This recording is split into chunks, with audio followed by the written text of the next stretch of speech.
கிறிஸ்துவுக்குள் பிரியமானவர்களே, இந்த ஆசீர்வதிக்கப்பட்ட செப்டம்பர் மாதம் 5ஆம் நாளிலும் தினம் ஒரு இறைவாக்கின் வழியாக உங்கள் ஒவ்வொருவரையும் சந்திப்பதில் மிக மகிழ்ச்சி. இன்றும் கூட நாம் தியானிக்க இருக்கிற வார்த்தை திருவழிபாடு 3ஆம் அதிகாரம் 11ஆம் வசனம். நீ பெற்றுக்கொண்டதை உறுதியாக பற்றிக்கொள். ஆமென். நாம் கடவுளிடமிருந்து பல காலகட்டங்களில் ஆசீர்வாதங்களை பெற்றுக்கொள்ளுகிறோம். பலமுறை நாம் தடுமாறும் பொழுது எச்சரிக்கைகளை பெற்றுக்கொள்ளுகிறோம். நமக்கு எப்பொழுதெல்லாம் சரியாக முடிவெடுக்க வேண்டுமோ அந்த நேரமெல்லாம் ஞானத்தை பெற்றுக்கொள்ளுகிறோம். நாம் இரக்கம் பாராட்டுவதற்கு வாய்ப்பு நமக்கு கடவுள் கொடுக்கும் போதெல்லாம் கடவுளிடமிருந்து இரக்கத்தை பெற்றுக்கொள்ளுகிறோம். இப்படியாக கடவுளிடமிருந்து நாம் பெற்று கொண்டிருக்கிற ஒவ்வொரு நன்மைகளையும் தாளந்துகளையும் ஆசீரையும் நாம் மிக பத்திரமாக பார்த்து கொள்வது நமது கடமையாக இருக்கிறது.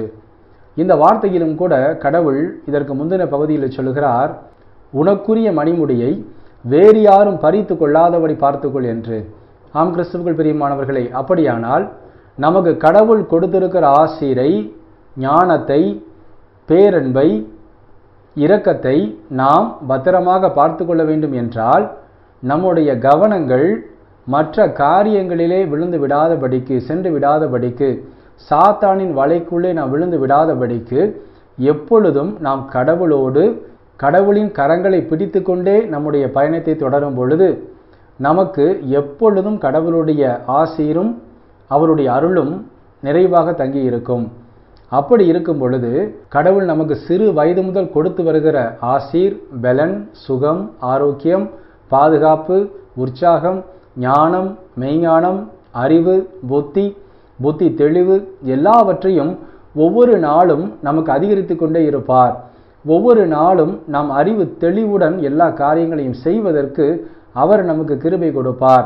நாம் ஒவ்வொரு விஷயத்தையும் நிதானத்தோடு செய்வதற்கும் எப்பொழுதும் தூய வாழ்க்கை வாழ்வதற்கும் கடவுள் நமக்கு வழிவாசல்களை உண்டாக்குவார். நாம் எப்பொழுதாவது தடுமாற்றம் அடையக்கூடிய சூழ்நிலை நமக்கு வந்தால் கடவுள் அருமையாய் அவருடைய கரத்தை கொண்டு அந்த இடத்தை விட்டு உங்களை தூக்கி விடுவார். அந்த சூழ்நிலைகளை நமக்காகவே அவர் மாற்றி விடுவார். நமக்கு எதிராக சில பேர் போரிட வந்தாலும், நம்மை சூழ்ச்சிகளை தள்ள வந்தாலும் அவர்களை விட்டு நம்மை தனியாக ஒதுக்கி விடுவார். ஆம் கிறிஸ்துவுக்குள் பிரியமானவர்களே, இப்படியான கடவுளின் பேரன்புக்குள்ளே, பாதுகாப்புக்குள்ளே நாம் எப்பொழுதும் இருக்க வேண்டும் என்றால் நமக்கு எப்பொழுதும் தூய வாழ்க்கை வாழ வேண்டும். நாம் எப்பொழுதும் கடவுளோடு ஐக்கியத்தோடு இருக்க வேண்டும், கடவுளோடு ஒன்றித்து இருக்க வேண்டும். அதற்கு நாம் ஒவ்வொரு நாளும் கடவுளுக்கான நேரத்தை கடவுளுக்கு கொடுக்க வேண்டும். அவருடைய பாதத்திலே ஜெபம் ஏறெடுப்பது, ஒவ்வொரு நாளும் இறை வார்த்தையை வாசித்து தியானிப்பது, கடவுள் நமக்கு செய்த எல்லா நன்மைகளையும் எண்ணி அவருக்கு நன்றி செலுத்துவது என்று கடவுளோடு நாம் ஒன்றித்து இருந்தால் போதும். நமக்கு அவர் கொடுத்திருக்கிற மணிமுடியை யாரும் பறித்து கொள்ள முடியாது. ஆம் கிறிஸ்துவுக்குள் பிரியமானவர்களே, இந்த நாளிலும் கூட நாம் சுய சோதனை செய்வோம். ஒவ்வொரு நாளும் நான் கடவுளின் கரங்களுக்குள்ளே பத்திரமாக இருக்கிறேனா? என்னுடைய வாழ்க்கை தூய வாழ்க்கையாக இருக்கிறதா? என்னுடைய எண்ணங்கள் தூய்மையாக இருக்கிறதா என்று இன்று சுய சோதனை செய்து கடவுளின் பாதத்திலே நம்மை அர்ப்பணித்தோம் என்றால் கடவுள் இன்று நமக்குரிய மணிமுடியை அவர் யாரும் பறித்து கொள்ளாதபடிக்கு அவருடைய தூய இரத்தத்தினால் நம்மை கழுவி நமக்கு ஒரு சிறப்பான ஆசீரை கொடுத்து நிறைவாய் வழிநடத்த தொடங்குவார். ஆமேன். நாம் ஜெபிப்போமா? அன்புள்ள இயேசு மகாராஜாவே, எங்கள் அன்பு தகப்பனே, இந்த ஆசீர்வதிக்கப்பட்ட புதிய நாளுக்காக நமக்கு கோடான கோடி நன்றி அப்பா. இந்த நாளிலும் நாங்கள் பெற்றுக்கொண்ட இந்த வாக்கின்படியாகவே எங்களுக்கென்று தகப்பன் கொடுத்திருக்கிற, முன்குறித்து வைத்திருக்கிற அனைத்து ஆசீரையும் நாங்கள் பரிபூர்ணமாய் பெறுவதற்கு எங்களை தாழ்த்தி உமது திருக்கரங்களிலே அர்ப்பணிக்கிறோம் அப்பா. இன்றும் தன்னுடைய பிறந்த நாள் மற்றும் திருமண நாளை கொண்டாடும் உமது பிள்ளைகள் ஒவ்வொருவரையும் தகப்பன் நிறைவாய் ஆசீர்வதித்து எல்லா நன்மைகளினாலும் நிரப்பிட அர்ப்பணித்து ஜெபிக்கிறோம்.